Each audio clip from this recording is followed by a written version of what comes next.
Oui, alors moi j'étais musulmane il y a encore 2 mois et demi. Waouh. Et je suis médecin, on m'a annoncé un cancer des ovaires au mois de juin. D'accord, d'accord. Et pendant 3 semaines, un mois, en fait, j'étais très très mal, jusqu'à entendre parler de Jésus. Quoi, j'en avais déjà entendu parler, mais là j'ai été vraiment touchée sur une vidéo comme ça un soir chez moi. Et donc je me suis intéressée à cette personne et en fait j'avais pleuré pendant 3 semaines de tristesse et là je pleurais d'amour. Waouh. Et je comprenais pas. Donc j'ai regardé beaucoup de vidéos témoignages sur Jésus et le soir même, c'était le 11 juillet de cette année 2018, Waouh. je me suis mise à genoux dans ma chambre pour la première fois de ma vie devant Dieu et j'ai supplié pendant 20 minutes, Jésus, si tu existes vraiment, moi ça me suffit pas d'entendre parler de toi, je veux te voir. Et je veux te voir d'une façon que plus jamais de ma vie je vais douter de toi. Et en fait, pendant 20 minutes, j'ai attendu, j'ai supplié à genoux. Et il s'est rien passé, je suis retournée dans mon lit. Et là, j'ai entendu une voix qui me disait « Retourne-toi ». Et j'ai fait ma rebelle. J'ai dit « Mais il n'y a rien, il y a un mur blanc derrière moi ». Et j'ai entendu une deuxième fois « Retourne-toi » de façon très forte. Et là, je me suis retournée. Et en fait, au-dessus de mon lit, j'ai fait plusieurs pas de recul parce qu'il y avait la tête de Jésus, en fait. Waouh. Et énorme. Et en fait, dans ses yeux, ses yeux sont pas comme les nôtres en fait. Il n'y a pas un cercle quoi. Il y a tous les univers dans ses yeux. Et en fait, il m'a regardé, il m'a transpercé le cœur. Et en fait, là, j'ai une urgence intérieure Waouh. qui, pour une musulmane, est incompréhensible. C'est-à-dire que c'est pas venu de mon mental. Je devais me faire baptiser le plus vite possible. Oh, wow. Donc le lendemain, j'ai cherché partout où me faire baptiser. J'ai regardé des églises sur Internet. J'étais devant des églises, j'étais là postée. C'était le 12 juillet. Et ça parlait pas à mon cœur. Je disais non, non, non. Les catholiques, les protestants, non, non, non. Et à la fin de la journée, j'ai dit à Jésus, tu m'as donné cette envie-là, donc guide-moi. Et donc il m'a guidée en fait vers des personnes qui font des baptêmes dans des lacs, des piscines, des trucs. Et donc j'ai été baptisée le 13 juillet 2018.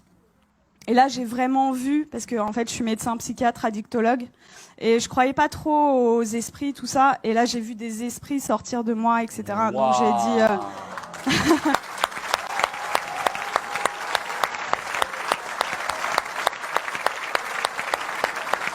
Est-ce que ça vous dérange de venir un peu? Hein? Ça vous dérange de venir? De quoi? Est-ce que vous pouvez venir? C'est possible? Ah oui, je peux. Mais là, c'est... Donc là, j'ai vu des esprits sortir de moi et je rentre chez moi, c'était le 13 juillet.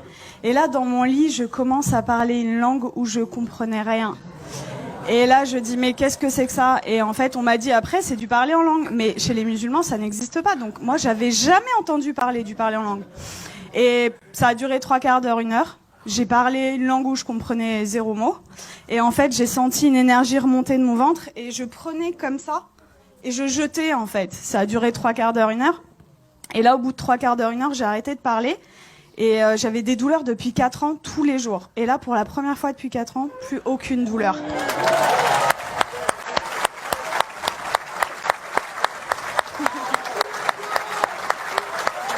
Ah.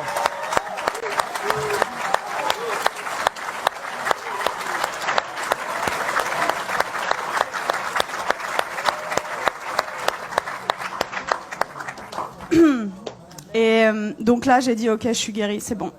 J'ai pris rendez-vous chez mon gynéco le 17 juillet. Et j'arrive et je lui montre les examens complémentaires, les marqueurs tumoraux, l'IRM pelvienne. Et il me dit, bon, écoutez, alors c'est une maladie très sévère. On va opérer, on va faire un traitement, etc. Et là, je le regarde avec le sourire et je lui dis, vous savez pas ce que je vais vous dire? Je suis guérie. Et là...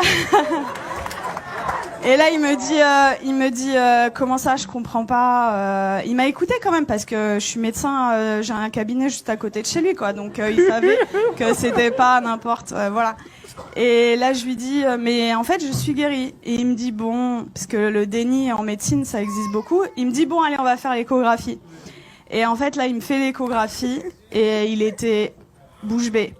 Donc, en fait, il passe sur l'ovaire gauche. Là, il me dit au ralenti, ovaire gauche normal. Et après, il passe sur l'ovaire droit et il me dit, ah, il y a 2 images. Je dis, ouais. Et il me dit, ah, mais attendez, c'est des follicules de maturation. Donc, en fait, les follicules de maturation, c'est ce qui donne les ovules. Et moi, je n'en avais plus. Donc, en fait, là, mes ovaires étaient morts et ils sont revenus à la vie. Oh.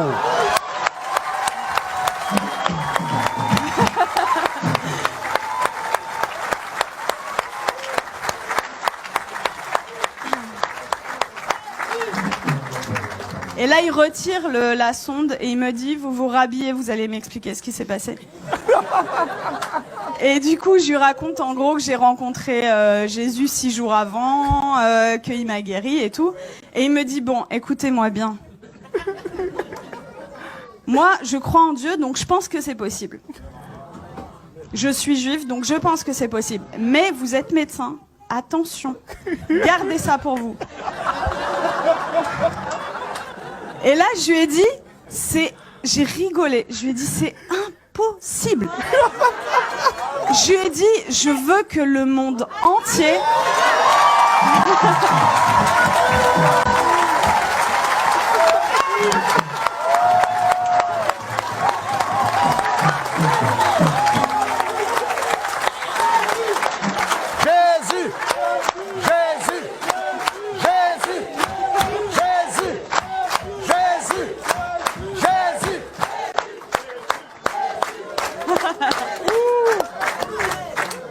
Je lui ai dit, je veux que le monde entier sache que Jésus est vivant.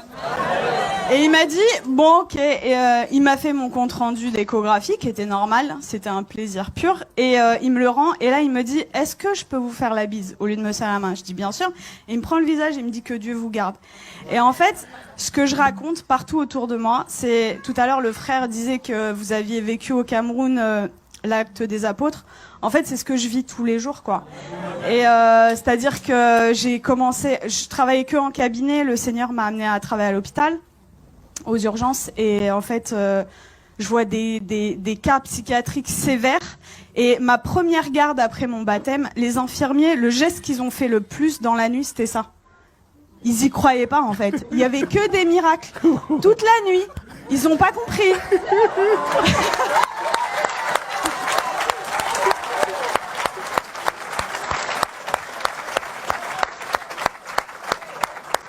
Et en fait, partout où je vais, partout où le Seigneur donc est avec moi, il se passe des miracles. Et c'est ce que je dis, en fait. Moi, ça fait que 2 mois et demi que je suis chrétienne. Et je vois les frères et sœurs, ils osent pas parler de Jésus. Ils ont limite honte de lui. Je dis, mais oh! Moi, je vais au salon de coiffure, il y a des coiffeuses qui sont guéries. Je vais à la boulangerie, à la boulangère.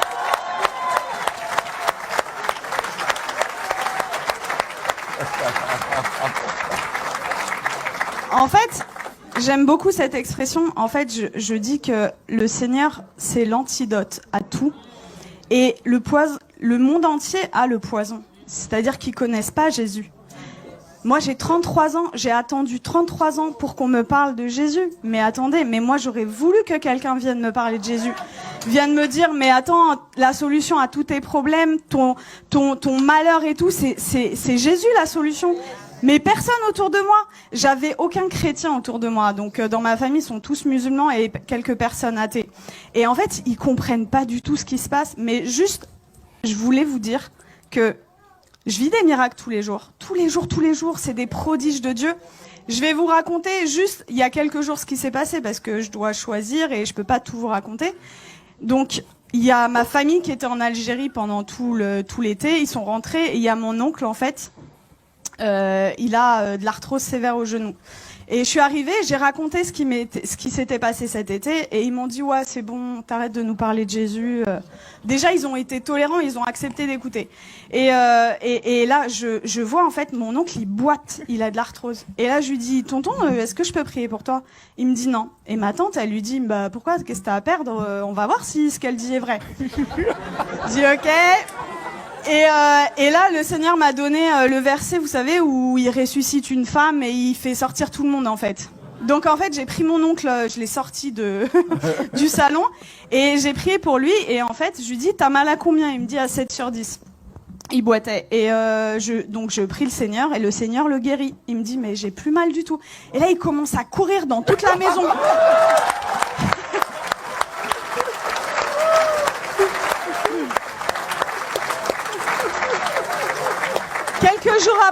Quelques jours après, je retourne dans la famille et là, il me dit, Nermine, tu vas pas me croire, j'ai vu mon ophtalmo. En fait, il voit son ophtalmo 2 fois par an et pour son glaucome. Donc le glaucome, c'est une maladie chronique, c'est à vie, c'est comme le diabète. Et il me dit, l'ophtalmo, il a pas compris, j'ai plus de glaucome. Il lui a dit, je peux pas t'arrêter les 2 traitements parce que voilà, mais j'en arrête 1 sur 2. La prochaine fois, s'il y a plus rien, on arrête le 2e, quoi. Et donc ça, c'était mon oncle et mon père qui a 80 ans, musulman depuis 80 ans. Waouh. J'ai été le voir, ça faisait très longtemps que j'étais pas allée le voir, au moins 6 mois, 1 an. J'ai été le voir jeudi dernier. Et en fait, je lui ai raconté ce qui m'est arrivé.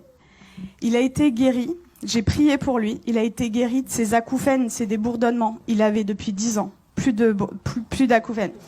Il avait mal au dos, il pouvait pas sortir sans ceinture. Plus de ceinture, je l'ai sorti sans ceinture. Il voyait double, il avait une diplopie. Il voyait double quand il mettait pas ses lunettes. Plus de diplopie. Et là, au bout de 2 heures, il me dit, c'est bon, je me donne à lui.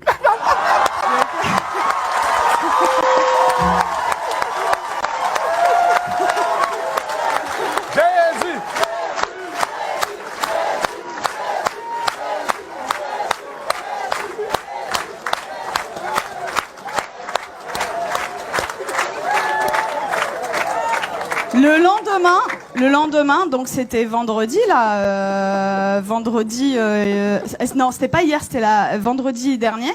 Vendredi, j'arrive, donc le lendemain, en fait là, il me dit, tout ce qu'on s'est dit là, t'oublies, c'était des bêtises, tu me parles plus de Jésus. J'étais choquée. Je dis bon, ok. Et là, dans ma tête, au bout de 2 minutes, je dis non, ça va pas se passer comme ça. Et ça, vraiment, les frères et sœurs, c'est un truc hyper important. Vous priez, mais il faut proclamer aussi ce qui est écrit dans la parole. Et donc, dans ma tête, j'ai dit, je proclame qu'il appartient à Jésus. Je proclame qu'il appartient à Jésus. Et donc, j'ai proclamé. Et là, il me dit, j'ai la tête lourde et tout. Et je dis, j'ai vu l'opportunité. Je dis, je peux prier pour toi? Et il me dit, non, tu m'approches pas. Et donc, en fait, 3 fois d'affilée, en 1 heure, peut-être 3 fois, je lui ai proposé. La 3e fois, il me dit, ça prend combien de temps? Je lui dis 5 secondes. Je dis ok. Il me dit ok. Donc, je mets ma main comme ça, je chasse les esprits au nom de Jésus. Et là, il éternue, mais de façon disproportionnée. Et là, il me regarde et il me dit, c'est parti. Je dis, ah ouais? Et il me dit, tu crois que ça a un rapport avec ta prière? Je dis, bah, totalement. Et du coup, on est reparti à parler de Jésus. Je l'ai sorti, on est parti manger ensemble. Ça faisait 20 ans, ça faisait 20 ans qu'on n'était pas sortis ensemble. Et en fait, je lui ai parlé du baptême dans l'après-midi. Et dans l'après-midi, il me dit, ok, je suis ok pour être baptisé. Donc là, j'étais là. J'ai dit, je vais te baptiser dans ma baignoire, mais je voulais pas le faire toute seule. Donc j'ai écrit à des frères et tout. Oh, mon père, il veut se faire baptiser, qui sait? Et du coup, j'ai un frère qui est venu et à 21h vendredi dernier, j'ai baptisé mon père.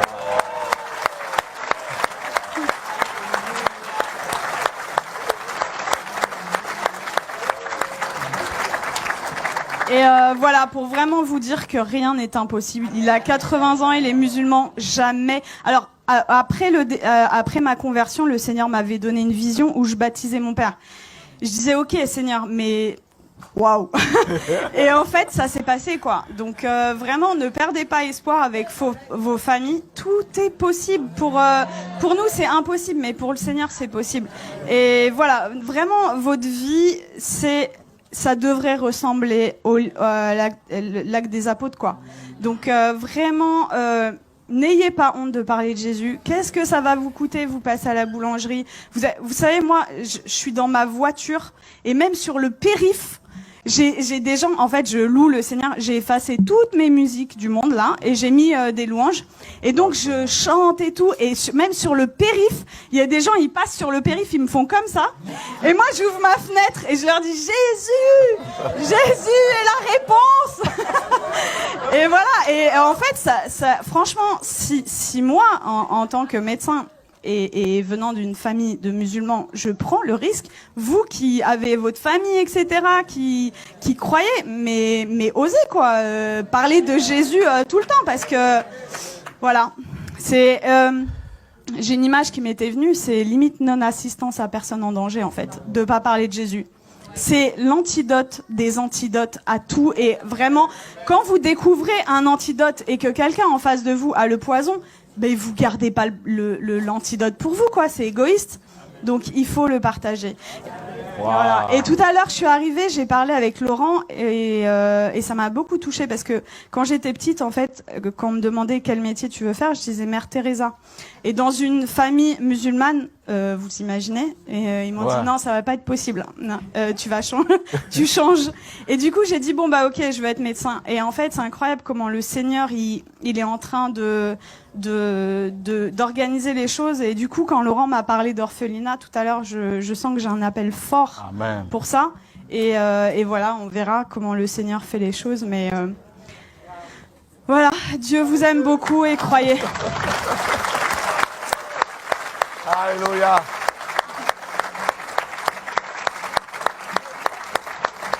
Waouh. Gloire à Dieu.